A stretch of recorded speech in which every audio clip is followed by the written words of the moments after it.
Hello, everyone, and welcome to episode 77 of the Ask Historians podcast.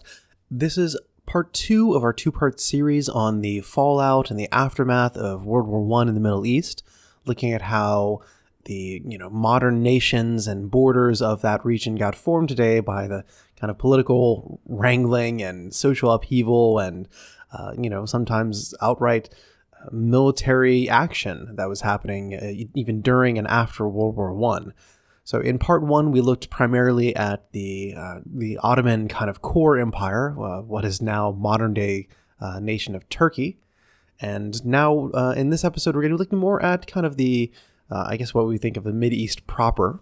We're mostly going to be focusing on Syria, Iraq, Jordan, Palestine, which then become, the Palestinian territories in Israel.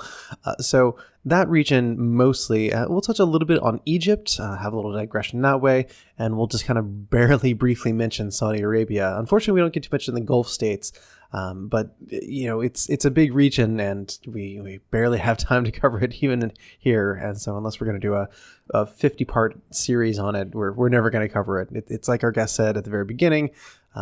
You could study this subject forever, and there's still more to go. So I hope you're going to enjoy this episode, and I will see you at the end with the kind of the final little footnotes as well. All right, enjoy. Welcome to the Ask Historians podcast. So let's discuss the Arab territories then, and let's go back to something you had mentioned there about this Franco-Syrian war, and particularly this character by the name of Faisal, who I think we had briefly mentioned earlier, but go ahead and introduce him because he's very kind of pivotal to this entire period. Sure. So Prince Faisal is the son of Sharif Hussein of Mecca, and he is chosen or selected over the course of the Arab Revolt as one of the primary leaders or most effective leaders of the campaign. He is incredibly well-educated, sophisticated man. I believe he was born in Constantinople and then is raised. One of the features of kind of the Hashemite upbringing in this time period and traditionally is that you receive kind of the best education that you can, but one key part of that is that in your childhood you are sort of seconded to just a typical sort of Bedouin family in the Hejaz. So by the time he's an adult, he is both a sophisticated political operator who is familiar with how the court in Constantinople works, as well as a well-spoken and well-cultured member of the Arab Bedouin community who also has a good deal of experience in combat and in leading men, and is in that sense very, very charismatic as well. And so one of the reasons of sort of why he comes to prominence, I mean, there's this section in T.E. Lawrence's book, Seven Pillars of Wisdom, where he describes sort of going and examining and meeting with all of the sons of Sharif Hussein. Sharif Hussein himself is rather elderly, so he's sort of ruled out from leading these campaigns personally.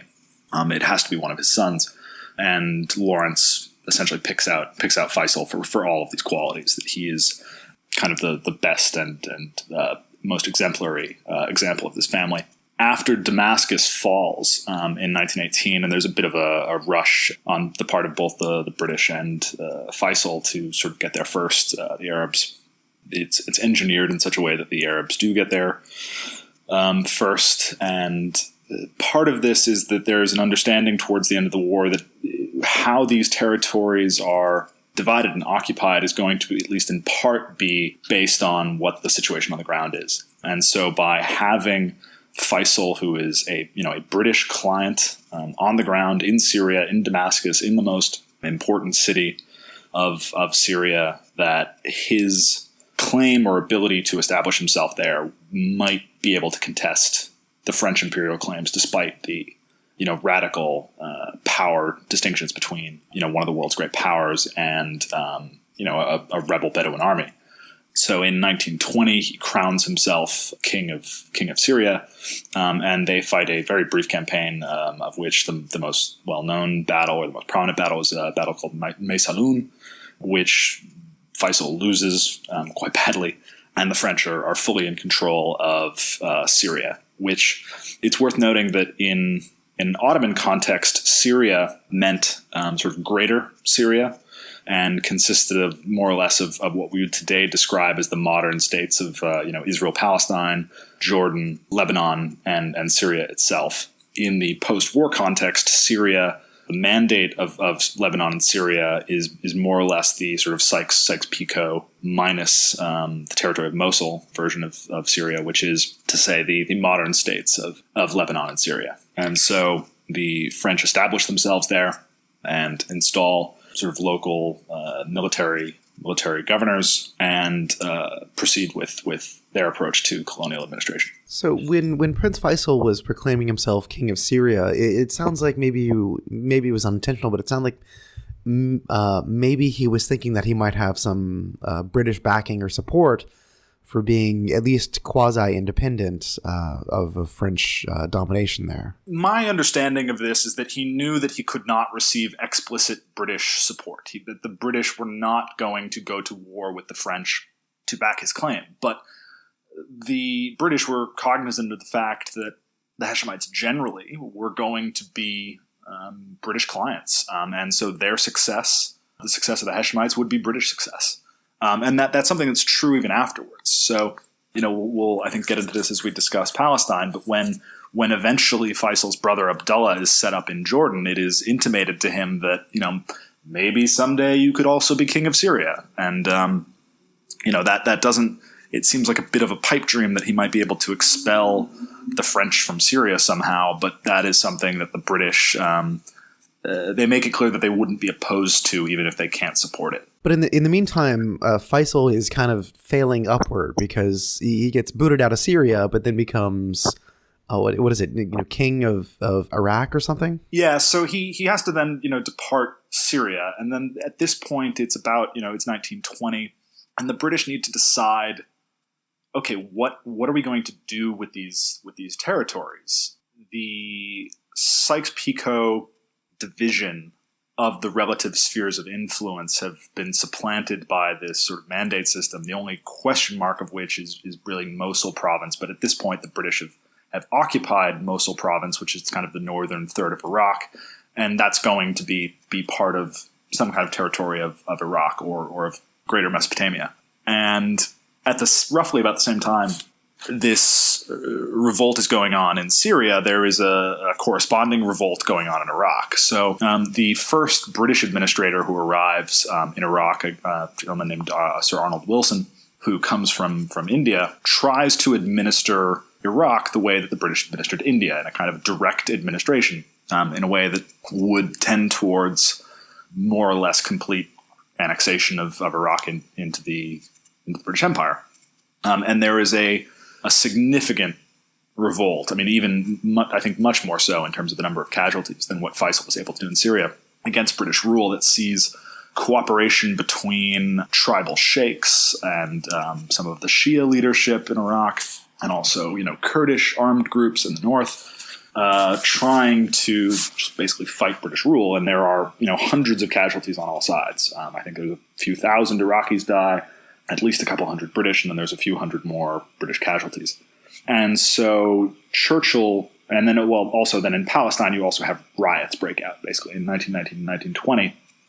And so Winston Churchill, who by this point is back in government after his ouster earlier in the war, convenes a conference in Cairo to try to sort out what the British position is going to be. And also, given the fact that even though the division of spheres of influence or territory between France and Britain had more or less been set at this point, again with the exception of Mosul, that the disposition of the administrations was undecided, or what these states would look like.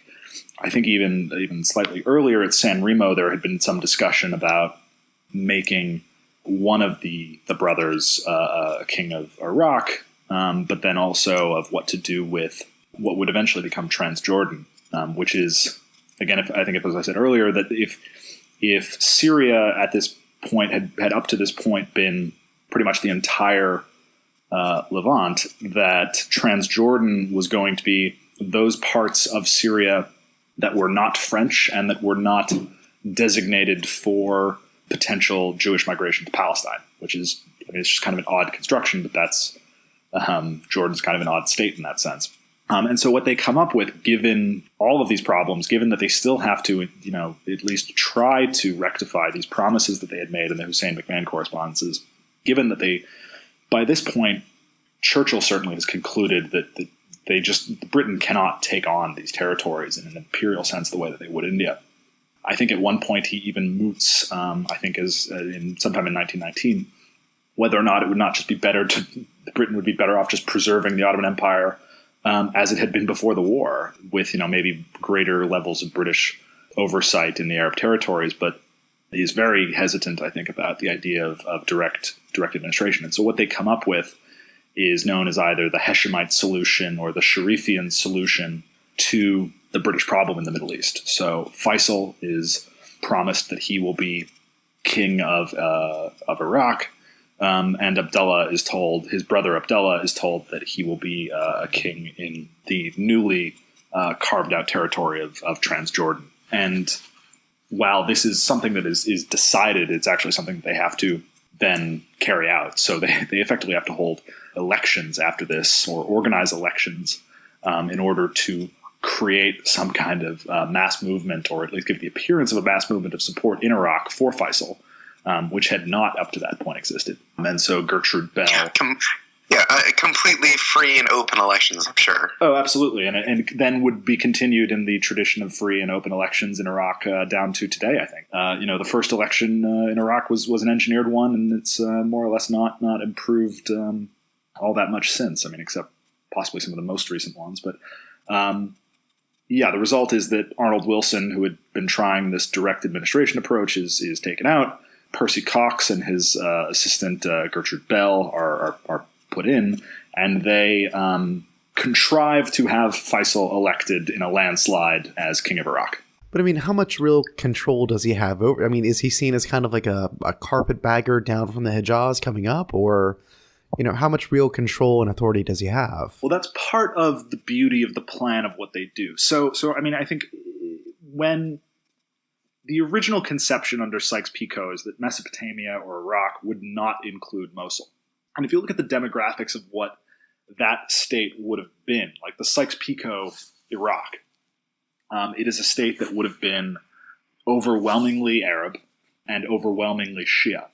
The Sunni population of the Sykes-Picot version, where Mosul province is not included, would be, I don't want to speculate, but something like 15%. It would be some very small, trivial percent, which could not be governed by an Arab Sunni like Faisal. By including Mosul, you make the Sunni population of Iraq large enough that it is plausible for such a person to govern. So then the state looks something like, and excluding the Christian and Jewish minorities, who actually are a pretty significant portion of the population at this point, but leaving them aside for a minute, it's a breakdown that would be something more like 40% Sunni, 60% Shia. And so the hope was that by installing Faisal, you create kind of a three-legged stool, where the 40% Sunni population would want to back the Sunni Faisal against the majority Shia population, and that the Arab population, which includes both the Sunnis and the Shias, would want to back the Arab Faisal against the roughly 20 to 30% of the population that are Kurds in the north, which is also incidentally where they thought, and as it turned out, there was quite a lot of oil. So they thought that the demographic balance of the state would work quite well by picking, this Sunni Arab Hashemite. And I don't think they were wrong about that. I mean, I don't think it was all that crazy to have this idea. But also in their minds was the idea that even despite that this would be a state that would have more or less perpetual small-scale rebellions, and that as a result of that, the British would need to be there in perpetuity. And in particular, they would need that Faisal, in order to survive in Iraq, would need the support of the British Air Force, which they simply would not be able to develop, indigenously. And so Britain would, regardless of what official treaties said would be able to maintain a presence within the country indefinitely. So essentially a country with a compromised ruler that would be locked in perpetual conflict with itself. More or less, but they thought that it was manageable, and they thought that it would sort of be best for all parties.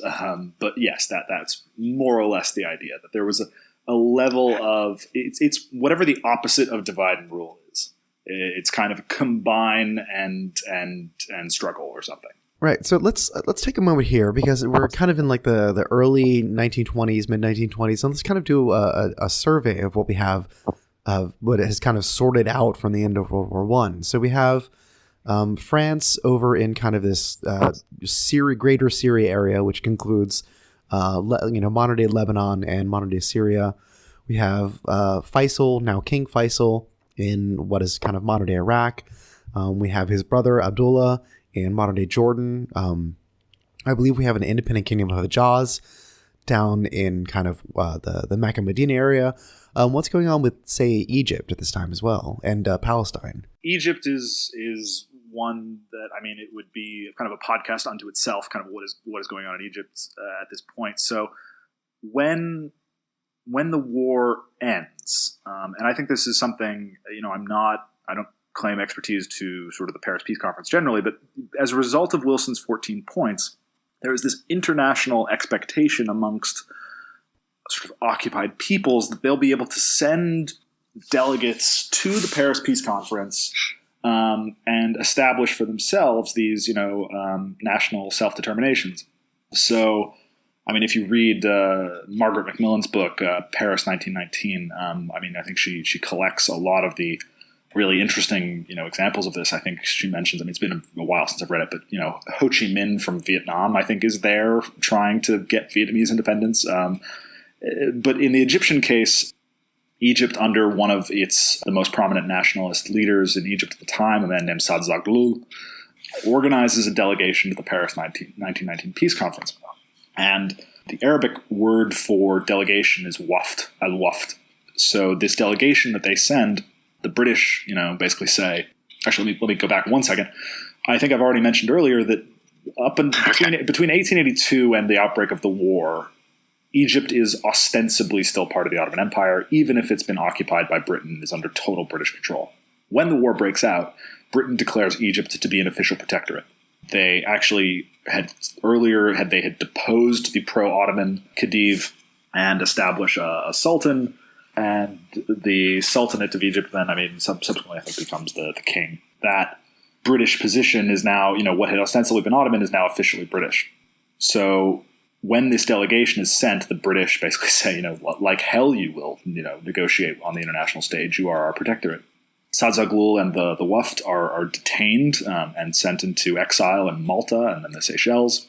And as a result of this, there is massive discontent in Egypt, which results in the 1919 Egyptian Revolution. With this going on, the British, I think, are starting to realize, as in elsewhere, and I think, as I mentioned with Churchill's thinking at the time in Cairo at the time, starting to think about what are our priorities given the reality on the ground. And so eventually what they do is in 1922, they issue what is called the Unilateral Declaration of Egyptian Independence, which I think is something certainly before I had learned about it was not something I thought was possible.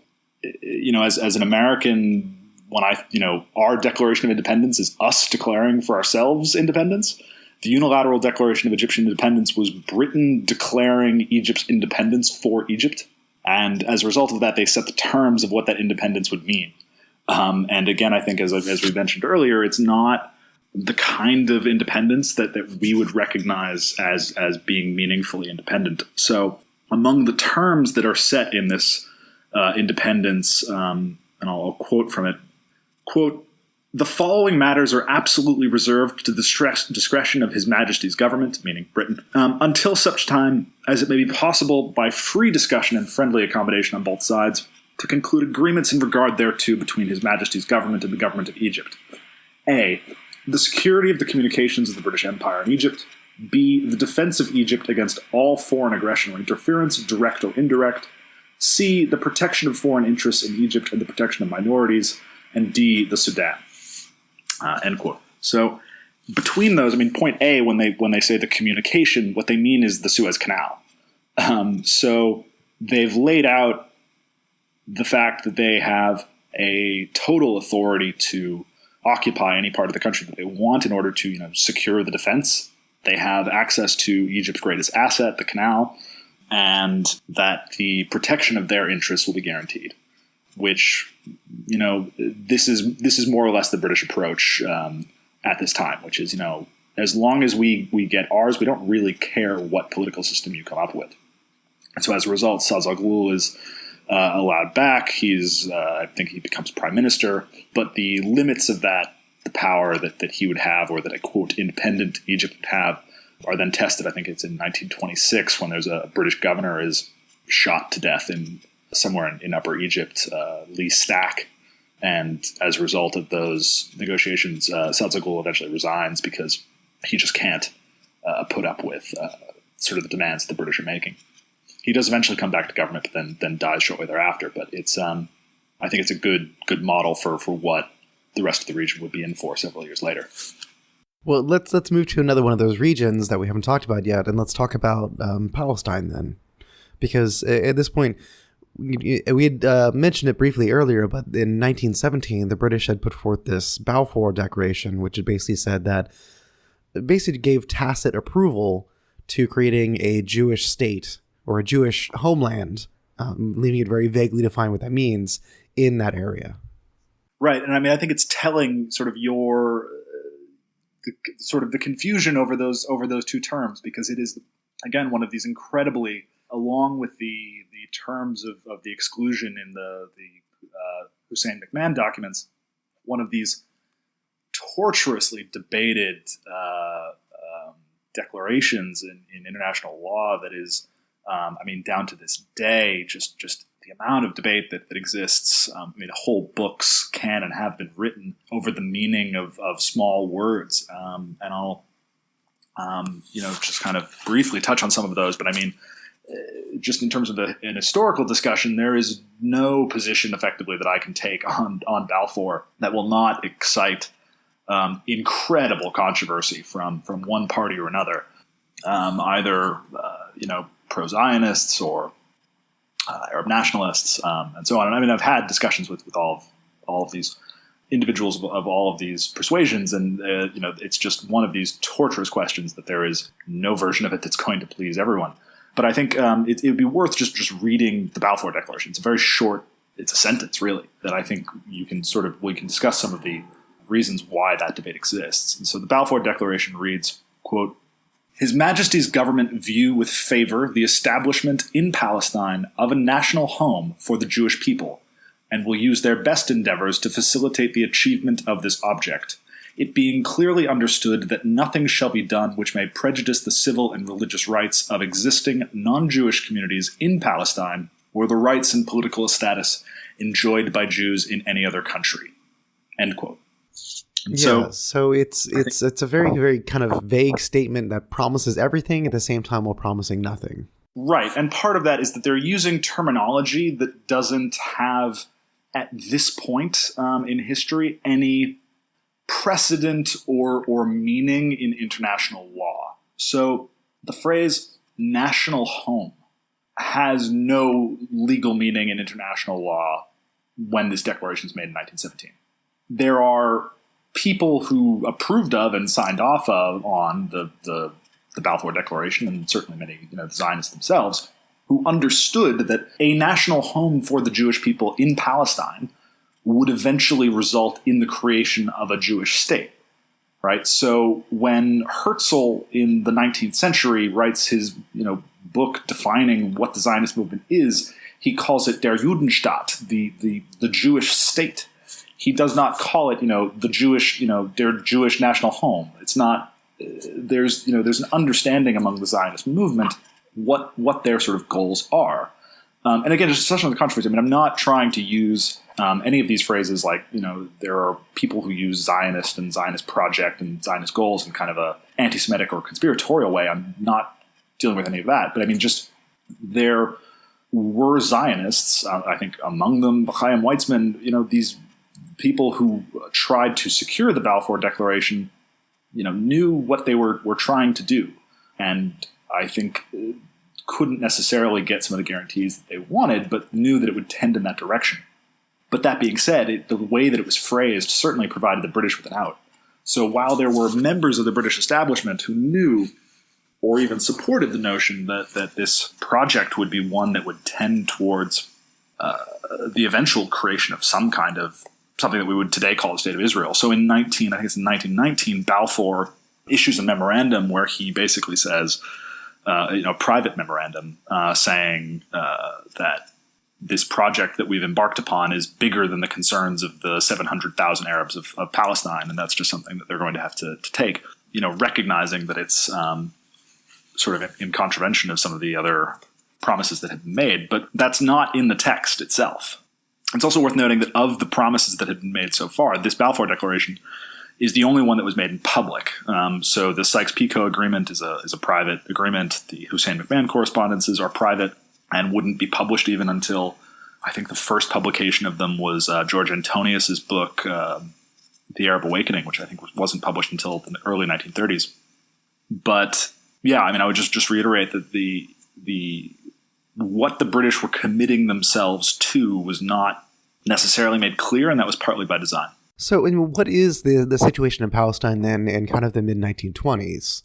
Because, it has been kind of split off from what had been, Ottoman Greater Syria to be this kind of mandate territory all by itself under British control. Was that specifically so that the British could kind of facilitate, the ideals of Balfour?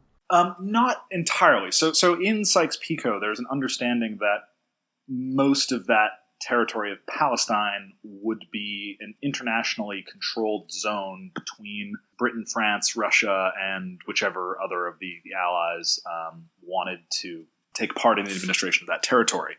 This going back to, again, the problems over particularly the control of the holy sites of Jerusalem, that the Russians viewed themselves as just as much as protectors of the Christian holy sites on behalf of the Orthodox Church as the French did of the Catholics, and as Britain had for the various Protestant denominations that were present in Jerusalem and in Palestine generally.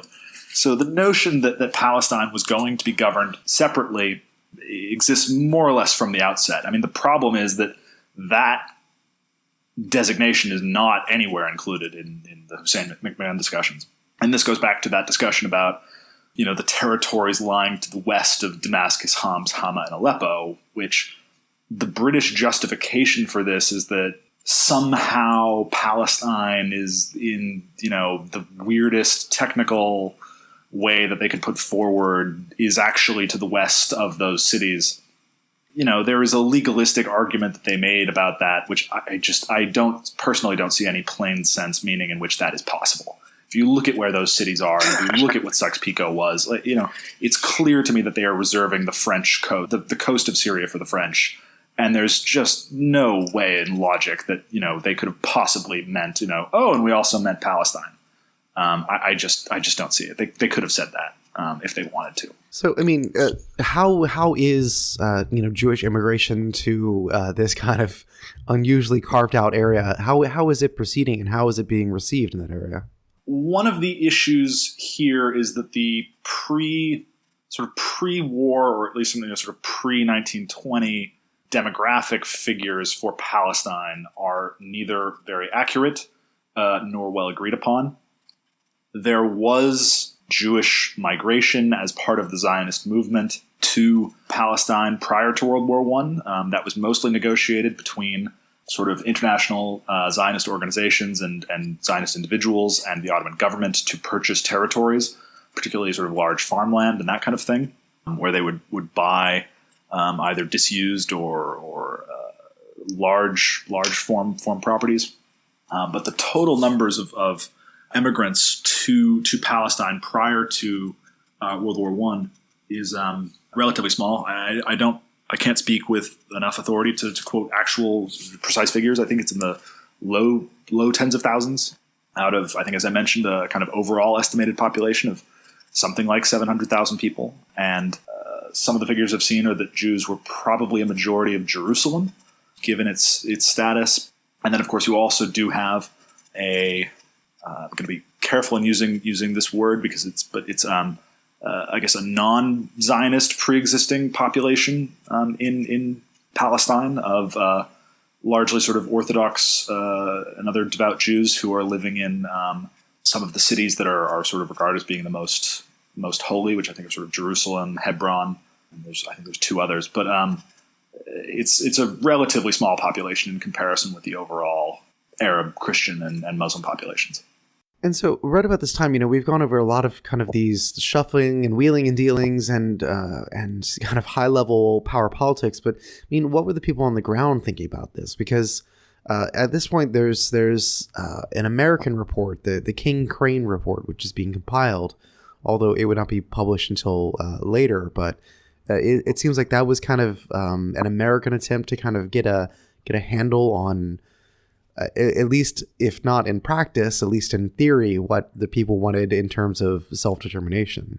Right. So in 1919 at Paris, when this comes up in kind of some of the early discussions, I think it's in March 1919, there's and you can I'll post this in the subreddit. There's a great sort of transcript of the discussions that go on between the members of the Big Four.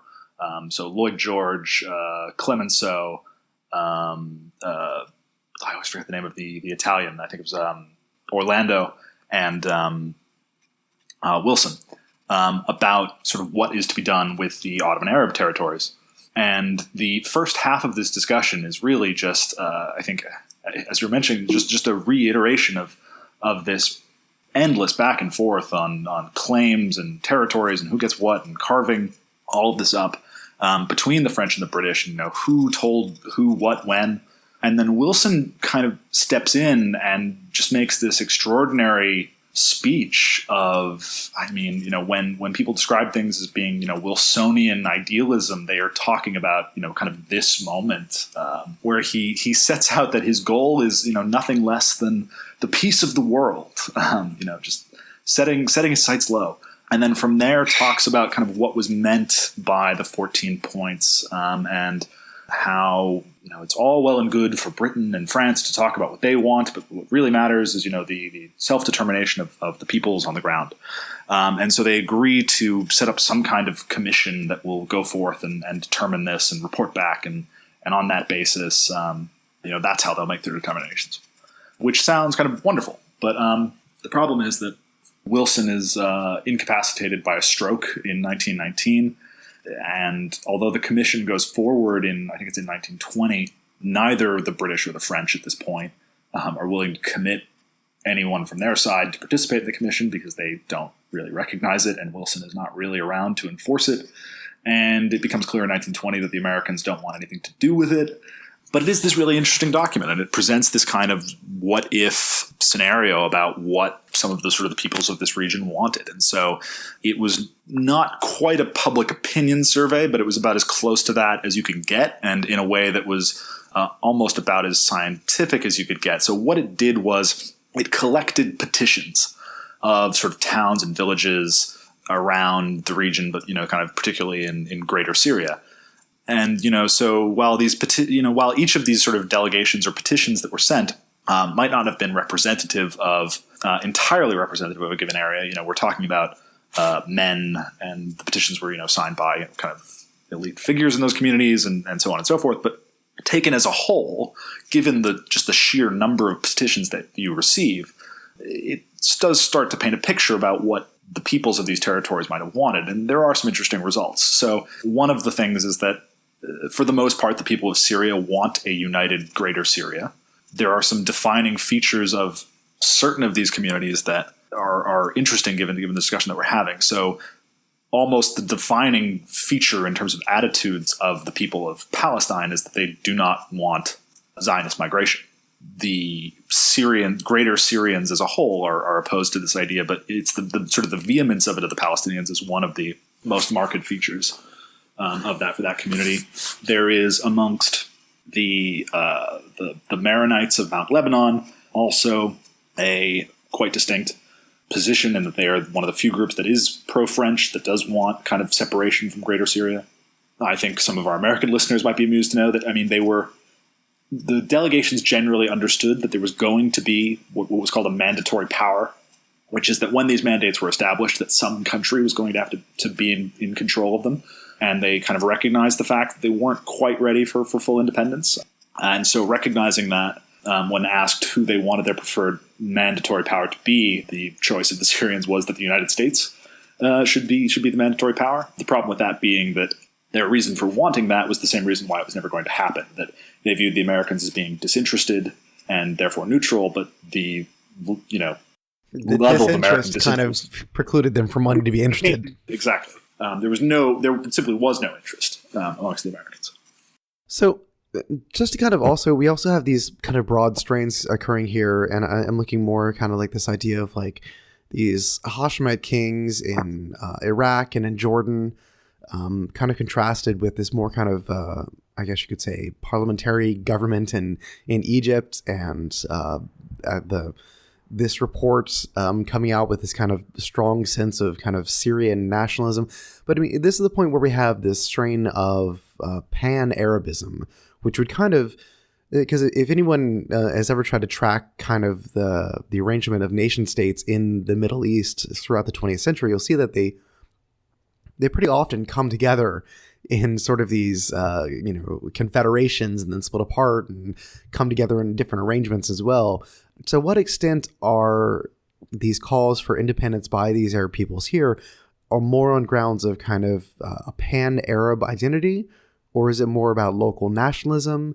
And I guess we can also, just to make things more complicated, what is the input of, like, say, religious movements at this time as well? Right. So I think the broader question here is like, so what was the shock, or what was actually being done when the Ottoman Empire was no longer in control of these territories, and in fact when the Ottoman Empire no longer existed. And so a few things happened. One is that the people of these territories were no longer under the concept of it being foreign it might be anachronistic, but under outside rule for the first time in, at the very least, several hundred years. The Ottomans had been in control of these territories since 1517, when Selim the Grim takes over the Mamluk state, and for 400 years had held onto the Ottoman territories. So, what is your identity when you are no longer an Ottoman subject? That's one. Two is, given that you are no longer an Ottoman subject, what are you, and to what extent are you in control of that destiny? So if you then identify yourself as an Arab by language, are you more specifically a Syrian? And if you are Syrian, what does that mean? So are you a pan-Syrian, and are you more comfortable with that as opposed to having any kind of Arab identity with Arabs in Iraq? Or do you say, on the basis of this linguistic and cultural community, that actually all Arabs everywhere are kind of the natural polity of these territories?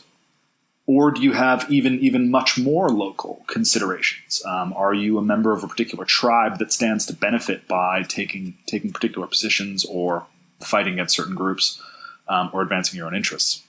And I think in these territories, thinking about the differences between a country, which is just a delineated set of boundaries that define a territory, and a state, which is the government that rules that country, and a nation, which is the imagined community, in Benedict Anderson's phrase, that can occupy either one or many states. If it is many, then you do not. If it is a nation within one state, then you have a nation state, and if it is not, then you look at a situation where you might have various forms of revanchism or attempts at national unity.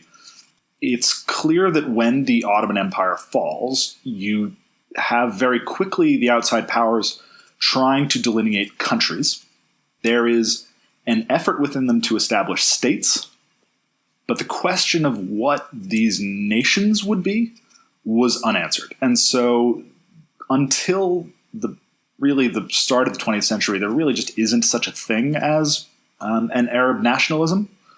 In Egypt, there's maybe an exception. We can, there are discussions to be had about, there's a revolt by a guy named Arabi in Egypt, and Egypt is arguably, it has to this day, in fact, its own form of Egyptian nationalism, which is one of the strongest in the region.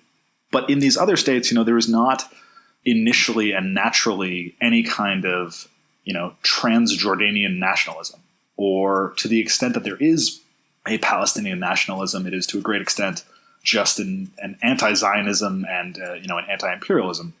And so there's this conflict between local interests, which would form in relation to the countries that were established, and broader national interests, which were often sort of the hopes and ambitions of the peoples, because they just didn't have those local identities all that strongly necessarily. Or if they did, it was just as equally as strong as their connections with people across the other side of what was now an artificial border. And so that remains in conflict throughout much of the 20th century. And the divide there is in Arabic. I mean, there is Qawmiya, which is the term in Arabic for a kind of pan-Arab nationalism, and Wataniya, which you can translate it as patriotism, but it's also the kind of nationalism for those narrow sort of set of countries that were formed. And from a very early point, you start to see the conflicts between them. So I think I mentioned that one of the sort of things that is intimated to Abdullah is that he might end up being king of Syria someday. And so he surrounds himself with these kind of Syrian military officers to try and accomplish that. And in the course of the 1920s, and I think even into the early 1930s, it is then intimated to him by his Jordanian subjects, that if you continue to try and do this, to try and make yourself king of Syria, you are going to lose control of Jordan. And he effectively has to sort of change course. Separate to all that, I mean, you also, with the dissolution of the Ottoman Empire, have the end of the caliphate. I think that is then, it's the Turkish government ends the caliphate, I think in 1922 or 23, immediately after the declaration of the Republic of Turkey. And there is then something of a race amongst the rulers in the region to declare themselves caliphs. So the Sharif of Mecca, who is now king of Hejaz, he wants to be caliph, and even going back to the Hussein McMahon correspondences, had sought British support for himself as future caliph, which the British don't grant, but they are, not, they kind of play along anyways. And then also King Fuad in Egypt holds a conference that he tries to, somewhat amusingly, he calls a conference basically to have the Muslims of the world gather in Egypt and to declare himself caliph, and then no one shows up. And so that kind of goes. And then Sharif Hussein does actually, in fact, declare himself caliph, but is then almost immediately defeated by Abdulaziz ibn Saud of what is today, we today now call Saudi Arabia, and is ousted as king and loses control of his territory entirely. And so, I mean, is there ever really a kind of a balancing then of who comes out on top there? Or do we simply have kind of a fracturing of, I guess you could say, like the religious ummah? Right. So there is, I would say no, and I would say that that question is still the major dispute in the region to this day. So there is briefly this, kind of movement in British India, based in Pakistan, during the war, called the Khilafat movement, that had, really supported the idea of gathering the Muslim community behind the Ottoman Caliph. And when the Caliphate is disbanded, these kind of groups that had been, caliphally oriented are just kind of thrown into chaos, and they have to invent new ideologies that create a place for Islam in the political sphere, what we would today call Islamism or political Islam, which is born in this period of the 1920s. So in Pakistan, you have a man named Abu Allah Maududi, who becomes a relatively pivotal figure in the nationalist movement of what would become Pakistan, who writes a number of treatises on what an Islamic state ought to be, and tries to lay out the ideas of how you combine state governance with Islamic governance. At roughly the same time period, you have a man named Hassan al-Banna in Egypt, who in 1928 founds the Muslim Brotherhood, which tries to sort of, throughout its history, it is a religious movement, it is an educational movement, it is a political movement, it is a parallel welfare structure. There's no simple way to describe what the Muslim Brotherhood is, but it is basically an approach to modern society and politics in which Islam is given precedence and becomes really wildly popular across the region. You have the establishment, I think, of the first Jordanian branches of the Muslim Brotherhood within a year or two. Its membership in Egypt just grows rapidly. And by the hundreds of thousands, and it is today the Muslim Brotherhood is it and its affiliates it just has this pretty extraordinary international appeal. At the same time, there is the growth from this time period of more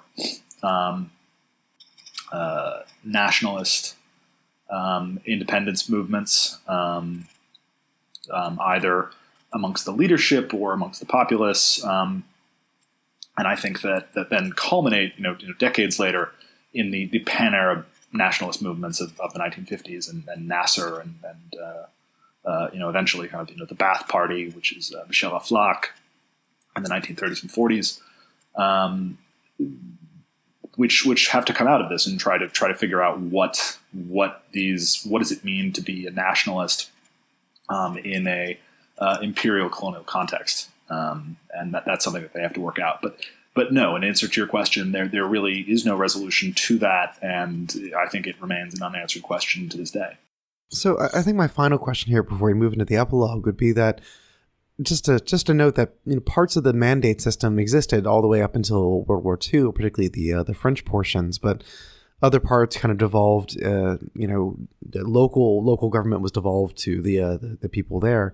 Was the mandate system, if we can say there is a singular mandate system, and was it successful in achieving its goals of creating a space for an Arab independence, or was it kind of doomed from the start by the fact that this was basically a not even really quasi-colonial, but a directly kind of colonial relationship in some ways? I think there's, amongst my interlocutors in the region here, I live in Dubai and have lived in the region for a bit. There's this discussion or line, and I think it is then discussed anytime Sykes-Picot comes up or whatever, that foreign administration and creation of these territories was uniformly a bad idea, and it was entirely detrimental to Arab development, and that foreign governments can effectively then be blamed for all of the problems that have arisen in the region and that have, kind of perverted true Islam or what have you. I don't want to defend, imperialism, and I'm not. There's no but after that, because it depended on which countries you were talking about. So in those countries where the British recognized that they wanted to get out of, they did actually try to stand up states and governments and state institutions. So in Iraq, in particular, in 1929, there's the global market crashes and the Great Depression, and the British government realizes that it needs to retrench and pull back a bit from the region. And so there is an agreement with Faisal in I think it was in 1931 that is recognizing a good degree of Iraqi independence. They had tried to set up an Iraqi army on a national basis, and Iraq is described as the model mandate and does actually have some modicum of independence, even if it does still have these provisional clauses that allow Britain to re-intervene really whenever it wants, which it would then later do in World War II. But then there are those places, and again, you mentioned the French territories, where there is really never any intention to have this work and have these territories be sort of stood up on their own. Like, this is just purely intended to be a French colonial possession, now and forever. So in World War II, at the same time that the Nazis are occupying Paris, the French are trying to prevent the Lebanese from declaring independence, the Free French. And it's just, just this laughable moment. And, when you say sort of doomed from the start, I think in Palestine in particular, there was a recognition that the terms of the Balfour Declaration, and I think particularly the idea that it would be possible to establish in Palestine a national home for the Jewish people, is directly at odds with the promise in that pledge that they shall do nothing which will prejudice the civil and religious rights of existing non-Jewish communities in Palestine.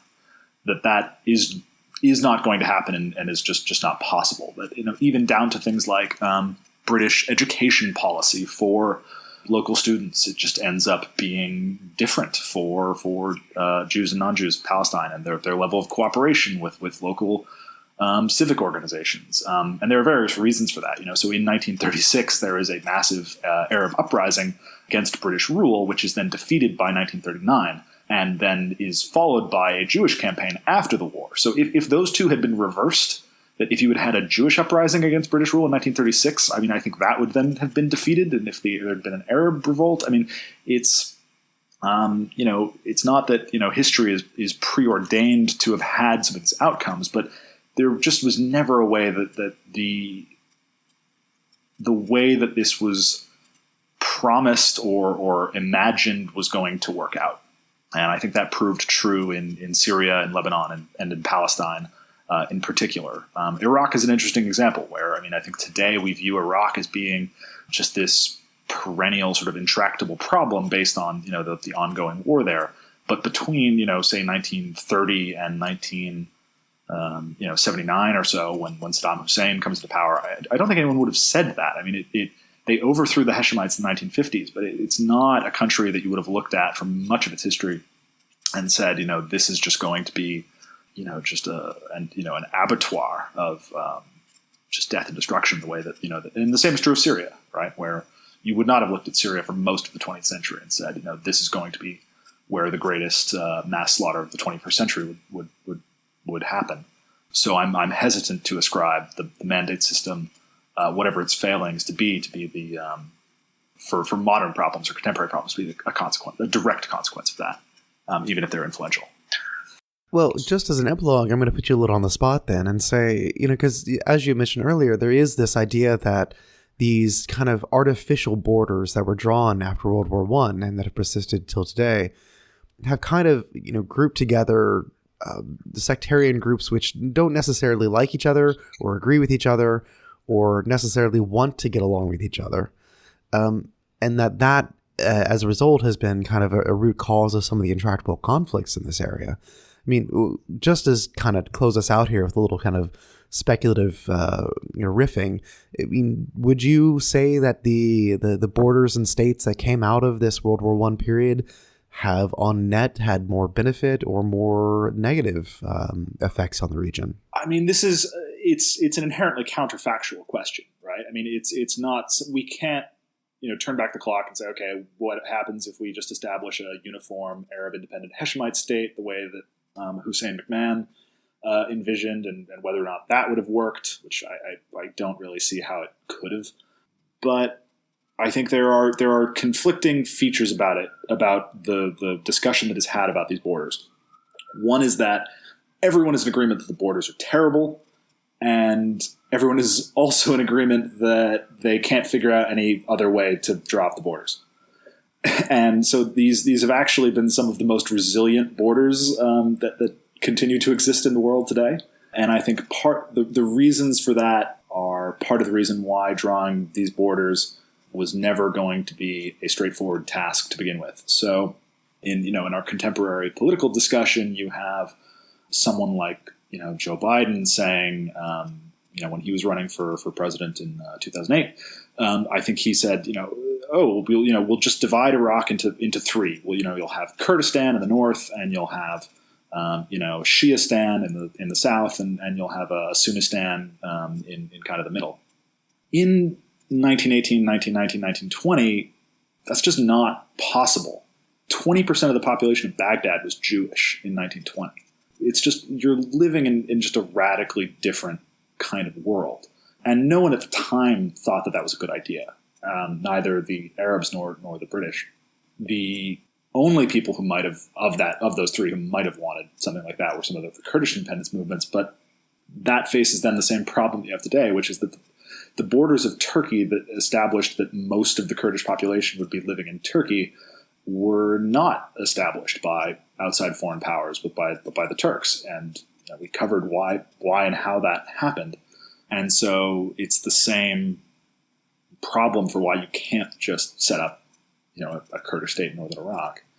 And I think you can kind of go on down the list, but then so there's that half of it. But then there's also that, when the French were in control in Syria, they did try to divide up the Syrian country into 4 or 5, if you include Lebanon, more coherent nation states, including, a Druze nation state and a Latakia Alawite nation state.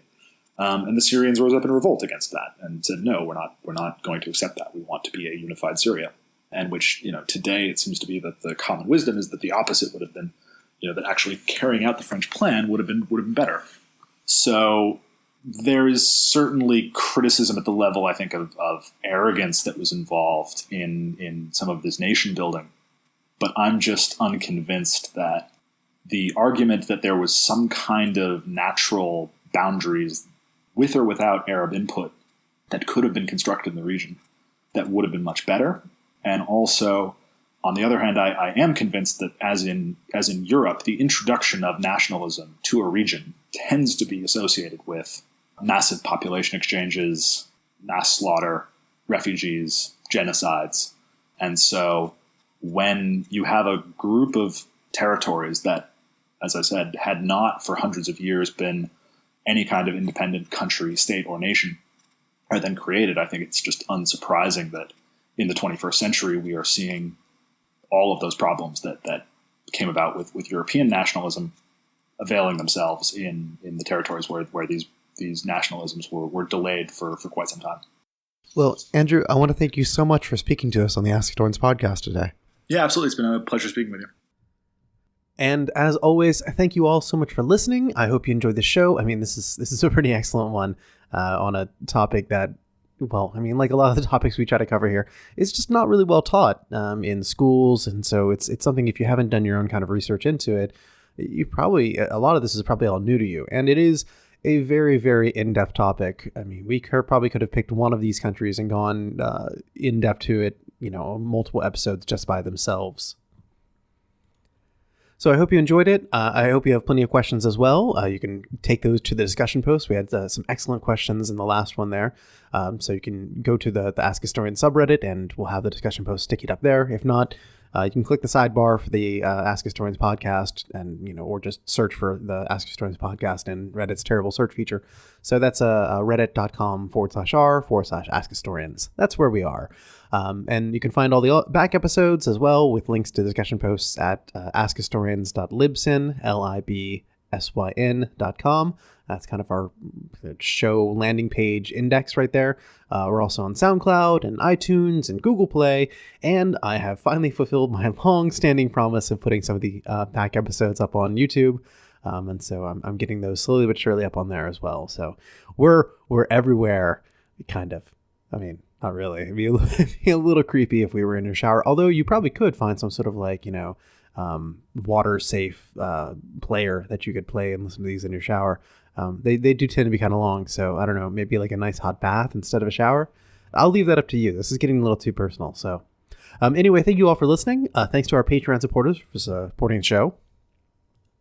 I've been in deep backroom deals with the fellow moderator team, and we actually probably should have an announcement about what we're going to do with the proceeds of the Patreon support and by the time of the next episode. I am going to take a little holiday break just so I can help work on some of the things behind the scenes. We have some plans for the podcast as well. Just kind of, some general house cleaning and tuning up and tweaking and things like that. So it's going to be an extra long time between the next episode. So it's going to be, the next episode will be coming out in January, in the new year. So look for it then.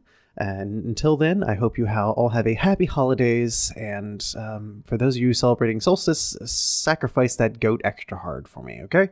All right, until next episode, we'll see you then. You've been listening to the Ask Historians podcast. For more history like this, visit us at reddit.com/r/AskHistorians and ask over 100 historians and enthusiasts anything you wanted to know in history. Find us on Twitter as @AskHistorians and subscribe to the show on iTunes. Or visit askhistorians.libsyn.com. Thank you very much for listening, and join us next time on the Ask Historians podcast.